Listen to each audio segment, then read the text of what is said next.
Baik, di sini saya akan menyampaikan mengenai hukum perdata Islam.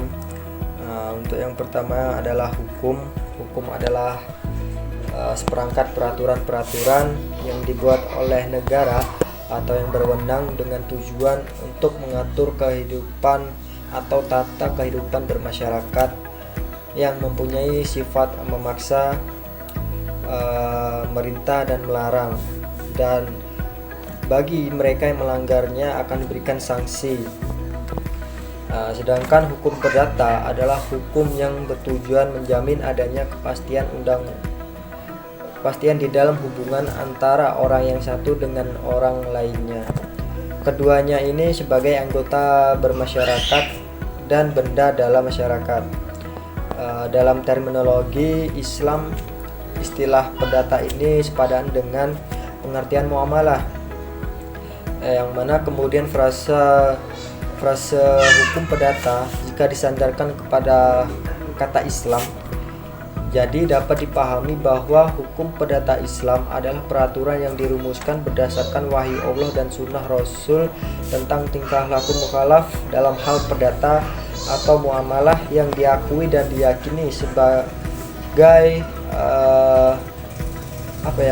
mengikat bagi mereka yang memeluk agama Islam atau orang Islam, khususnya di Indonesia.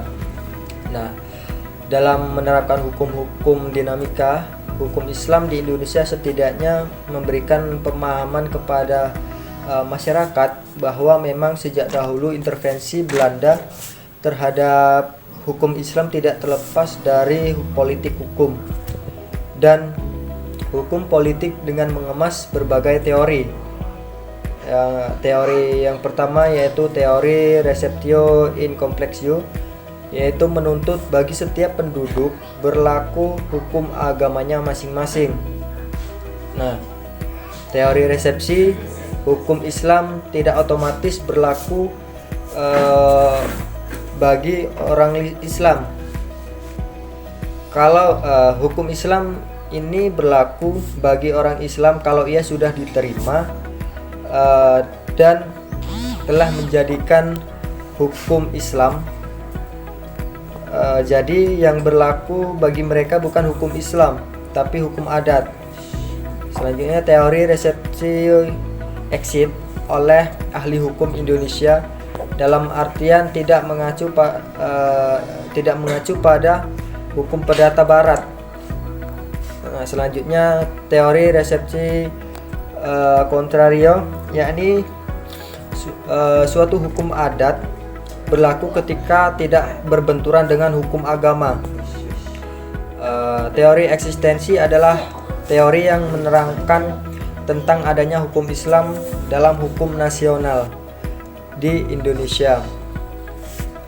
Teori interdependensi, yakni teori yang menyatakan bahwa adanya hubungan saling mengisi dan menguatkan antara hukum adat, hukum Islam dan hukum Barat. Sedangkan teori sinkretisme merumuskan adanya hubungan antara nilai-nilai Islam dengan budaya lokal masyarakat Indonesia. Apabila hukum perdata Islam dan kekuatan hukumnya dianalisis secara ketatanegaraan di negara Republik Indonesia, dapat dikatakan bahwa asasnya adalah Pancasila dan Undang-Undang Dasar 1945. Kemudian dijabarkan melalui Undang-Undang Nomor 1 Tahun 1974 tentang perkawinan dan Undang-Undang Nomor 7 Tahun 1989 tentang peradilan agama dan beberapa instruksi pemerintah. Demikian juga munculnya kompilasi hukum Islam yang menjadi pedoman bagi para hakim di peradilan, khususnya di peradilan agama. Nah, hukum yang tertuang dalam pasal 29 Undang-Undang Dasar 1945. Oleh karena itu, pemberlakuan dan kekuatan hukum Islam secara ketatanegaraan di negara Republik Indonesia perlu diungkapkan produk pemikiran hukum Islam dalam sejarah perilaku umat Islam dan melaksanakan hukum Islam di Indonesia seiring pertumbuhan dan perkembangan. Nah, untuk perkembangannya yaitu ada 3. Yang pertama syariah. Hukum Islam, untuk syariah ini adalah hukum Islam yang tidak mengalami perubahan sepanjang zaman dan mengikat pada setiap umat Islam yang didasari oleh akidah dan akhlak Islam yang merupakan jalan hidup yang wajib ditempuh oleh umat muslim. Selanjutnya atau yang kedua yaitu fikih. Fikih adalah hukum Islam yang berdasarkan pemahaman yang diperoleh seseorang dari suatu dalil, ayat, nas, Al-Quran atau hadis Nabi Muhammad. Hukum Islam sudah diamalkan oleh umat Islam Indonesia sejak orang Indonesia memeluk agama Islam. Nah, untuk yang terakhir yaitu fatwa. Fatwa adalah hukum Islam yang dijadikan jawaban seseorang atau lembaga atas adanya pertanyaan yang diajukan bersama atau diajukan kepadanya.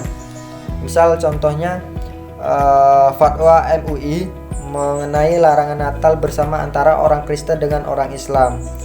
Nah, itu untuk materi atau penjelasan saat ini saya rasa cukup. Nanti akan kita lanjutkan di pertemuan selanjutnya. Terima kasih. Wassalamualaikum warahmatullahi wabarakatuh.